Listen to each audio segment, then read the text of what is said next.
Chaos is brewing in Minnesota, Viking Nation. The storm starts right now with a revelation no one saw coming. A last drive meltdown across the ocean that twisted hope into heartbreak. A game clock that vanished from sight exactly when every second mattered. And a quarterback who fought like a warrior only to find himself swallowed by pressure.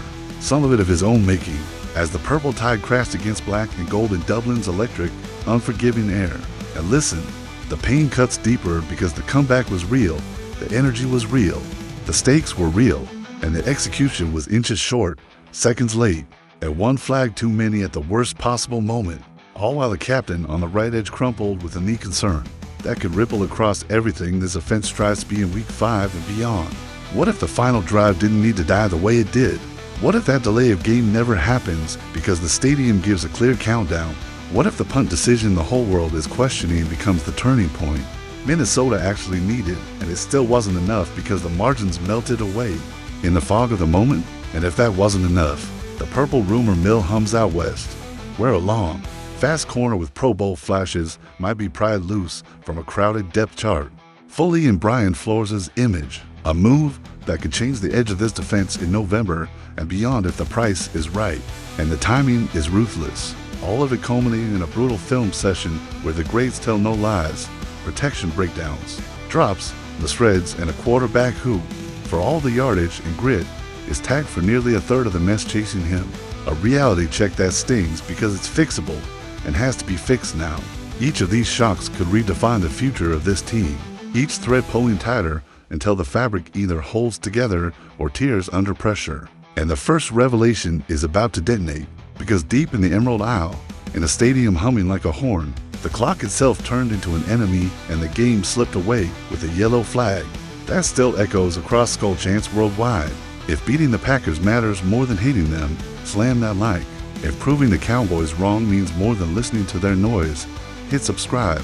And if this tribe believes in the long winter turning to the wild spring of January, flood the comments with pure skull right now, because this story starts with seconds, shadows, and a silence where a clock should have been. This is how it began and how it burned. A comeback sparking in the fourth quarter. Heavy legs and heavier hearts climbed back from a brutal 24-6 hole. And then, Dublin, noise, urgency, a sideline scramble for one more first down, 14 seconds, breath held, and a flag like a dagger, delay of game, the mystery of it all. Carson went scanning for a clock that wasn't there. Eyes searching the stadium for that red countdown, the lifeline every quarterback trusts in 2-minute drills, and finding nothing in his sightline. Just motion and sound and chaos until the referee's hand slashed through the night with a call. That stretched 3rd and 12 into 3rd and 17, turning possible into improbable in one heartbeat. Here's the gut punch. Minnesota still had that shot because a rival across the sideline blinked first, choosing to punt on 4th and inches that could have ended it. A rare invitation to steal a win in Europe, a gift wrapped in doubt and second guessing, and the Vikings almost unwrapped it before time betrayed them at the line. The drive was a knife-edge experience, a near interception overturned by a toe on paint, an intentional grounding that sapped momentum, a frantic completion to set up one last chance, and then the penalty that bent the math, tightened the throat, and forced a desperate throw into a closing night. It wasn't the sole reason the game slipped away. The turnovers earlier had already painted the wall, but it turned the final moment into a mountain.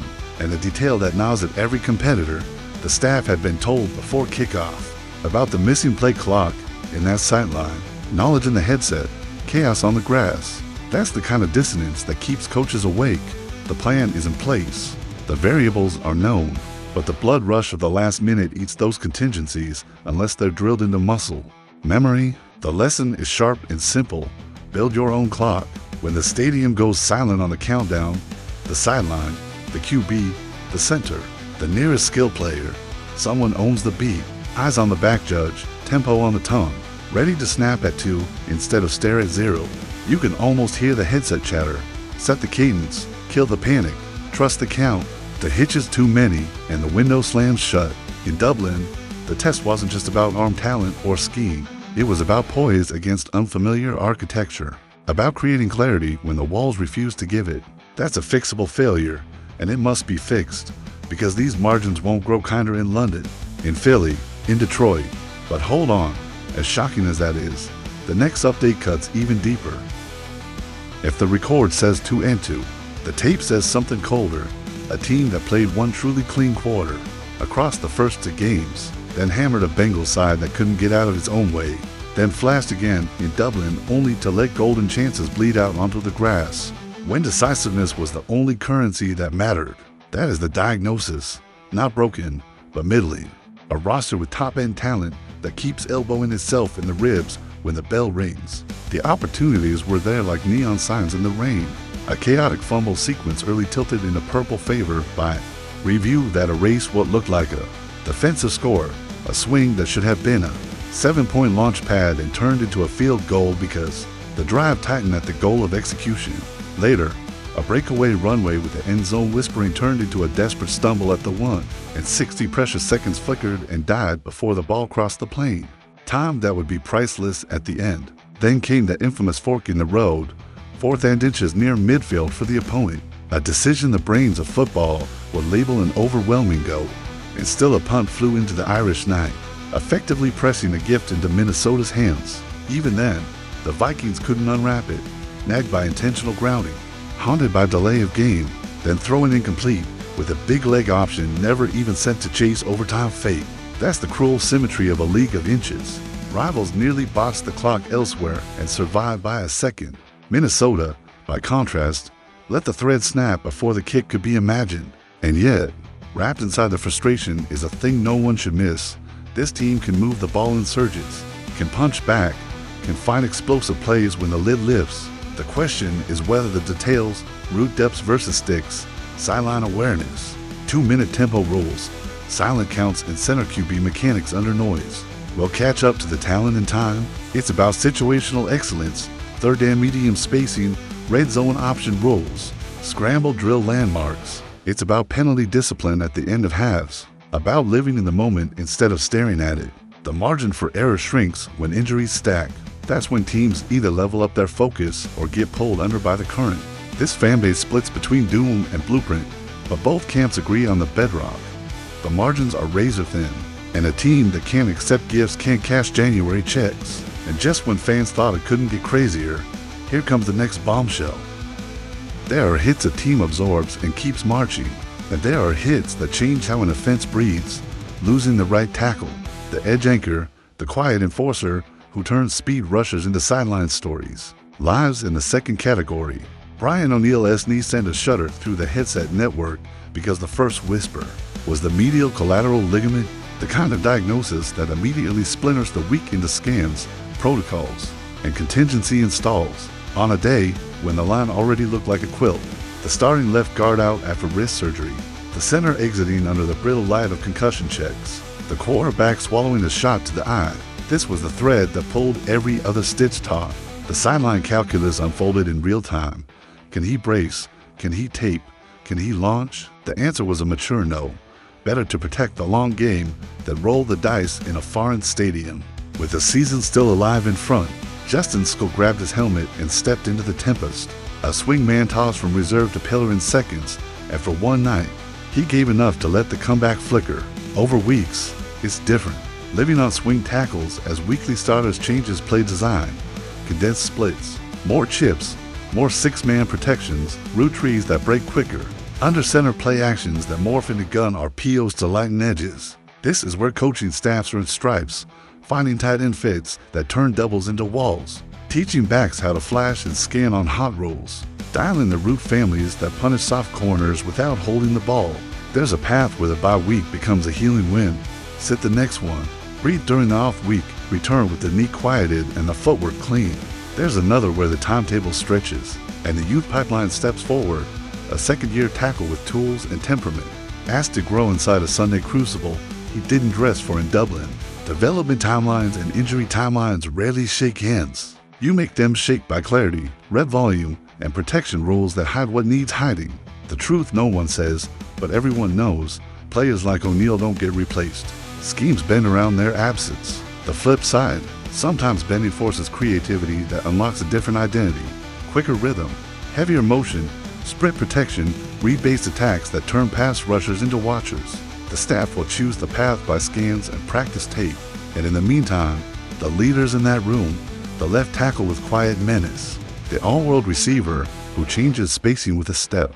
The tight end who commands middle field respect become the ballast. The message is simple and sharp: protect the edge with brains, not just brawn.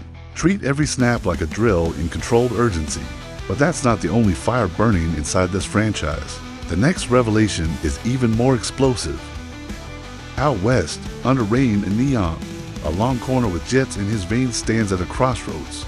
He's tasted the Pro Bowl glow, ridden the roller coaster of grades, and now feels the depth chart compress around him as young names claim snaps. That's when smart front offices knock, when traits outlive temporary roles, when a contract clock ticks toward decisions, when value can be extracted by conviction. This is a Brian Flores archetype: length at the line, recovery speed that turns mistakes into contests, a willingness to live in press and dare receivers to earn freedom. Rick Woolen makes a kind of sense that speaks beyond one game in Dublin. He speaks to November and December, to the chess of playing bully ball on the edge when the air turns sharp and playoff seeds are scribbled in pencil. Minnesota's room is not empty. It has a pulse, a steady CB1 who erases targets, a fearless boundary runner who tackles in space, a former top pick trying to weld the promise back onto the production. Add a long-hipped, long-armed sprinter to that mix and matchups reshape. Suddenly, the defense can tilt coverage toward the alpha without sacrificing the backside, compress both edges and spin safeties like tops, can bait quarterbacks into the kind of outside throws that turn into sideline souvenirs. Price matters, it always does. But the market whispers that a mid-round play might get the conversation started. The kind of deal that looks like a shrug if the confidence doesn't return. And like daylight robbery if the 2022 to 2024 tape peeks through again. Beyond the immediate depth chart, this is about identity alignment. Flores wants corners who can survive on an island when blitzes bloom, who can turn early downs into second down long by disrupting timing off the line, who can live at the line of scrimmage with patience and violence. Woolen's size-speed profile isn't common. When it's available, even possibly, teams that value length have to ask the question. And layered beneath the trade talk is cap architecture, a rental that becomes a relationship, a prove-it stretch that becomes an extension, and a 2026 room that looks built rather than borrowed. There will be skeptics pointing to a down-year grade, to benchings, to inconsistency, valid, but traits by a longer runway and systems designed to maximize them. And Flores' defense is a runway for long corners with stride to spare. And listen, the next chapter is the kind of news that divides a fan base right down the middle. Then the tape room lights dim, and the grades arrive like an audit. The offense saw its floor, not because there's no juice, there is, but because the wiring sparked at all the wrong times. The brightest star still turned the night purple with 10 catches and 116 yards. Winning on choice routes, breaking leverage on digs, forcing brackets to widen and safeties to lean. Around him, the number to back flashed is a passing game problem, catching screens with patience, optioning linebackers into guesses, and offering a third down valve in a week when the run game limped without its chain mover. On the edge, the emergency tackle graded admirably for a man thrown into whitewater mid-series. Not perfection, but professionalism, while the interior met a storm in the phone booth. A backup center eaten by quick hands and loopers. Tight ends dinged by protection snaps that turned ugly. The paradox landed under center, 350 yards, a late charge, and then to interceptions from clean platforms. Decisions that looked bold in the air and careless on the tablet. The most telling line wasn't even the picks. It was the pressure math that pointed back at the quarterback nearly a third of the time. Pocket drift, extra hitches, eyes lingering on hero shots while the backside caved. These are controllable sins. That's the cold mercy of this diagnosis. Mechanics can be tuned. Progression rules can be tightened. Hot answers can be drilled until they become reflex. Drop stung, too. A young playmaker who still stacked 114 yards left to balls on the grass, each erasing the kind of rhythm this offense needs when its right edge is wobbly. And still, he uncorked an 81-yard lightning strike, the kind of play that tells every DC on the schedule that cushion is a myth. On defense, the story wore the same mask. An ascending interior rusher tagged to sacks and demanded chips. The top corner got thrown at once because respect travels. But the total pressure on a veteran passer never climbed high enough to force the turnover. That wins the plane ride home. The fix isn't abstract. It's the sum of small disciplines, pocket landmarks, check down pride, wide out patience at the sticks, tight end leverage on chip relay techniques, center slide calls that find the iceberg before the hull does. To turn the film from indictment into blueprint, the offense can weaponize rhythm, quick game on early downs, condensed formations that manufacture picks and rubs, play action that keeps edges honest without asking the tackle to lose slowly for 3 seconds, build in answers the quarterback can love, half-field reads with isolation to the star, backside glance tags versus loaded boxes, layered flood concepts that give an always open at 3, 7, and 12, and yes, own the clock, practice periods with a dead play clock, players owning the count, snapping at 2, and outline the glances to nowhere. If the grades bruise, let them also guide. The path from 60 to 75 in an offense this talented is paved with discipline, not miracles, but trust me, the story only gets darker from here. The next twist will leave you speechless. Here's where truth meets the drumbeat of this tribe. This is not a broken team. This is a team walking a knife edge of identity. Just dangerous enough to scare anyone, just undisciplined enough to scare itself. In Dublin, the clock turned into a villain, the flag into a blade, and the 4th and inches gift into a trial. The Vikings failed not for lack of heart, but for lack of absolute control, of time, of pocket geometry, of the tiny moments where elite teams separate from the pack. The injury on the right edge doesn't remove a name. It reshapes how the offense breathes, what protections are called, which routes bloom. When the shot plays come out of the bag, the rumor out west isn't noise. It's a blueprint for a December defense that wants to bully the boundary and make quarterbacks solve puzzles they hate. And those grades, they aren't a sentence. They are a map with coordinates for improvement.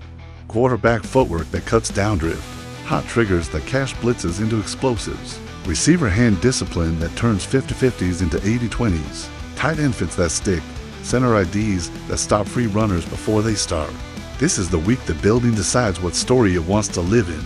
The columnist's version, middling, mistake-prone, average, or the locker room's version, relentless, resilient, ascending. Think this was wow. Just wait for the rival's counter moves. That war is only beginning. And if this week felt like an earthquake, what's coming next could be the aftershock that topples or transforms the season. Listen closely. The next 72 hours hold the scans, the roster calls, the practice script changes, maybe even the phone line from Egan to the west. If belief in the Vikings runs hotter than hatred for the Packers, smash that like now. If proving the Cowboys wrong is a lifestyle, not a slogan, subscribe and stay locked. And if the skull chant still shakes ribs after Dublin, drop a comment with 2 words that define this fan base. Never flinch, because if this felt like the peak of chaos, the real avalanche is just starting.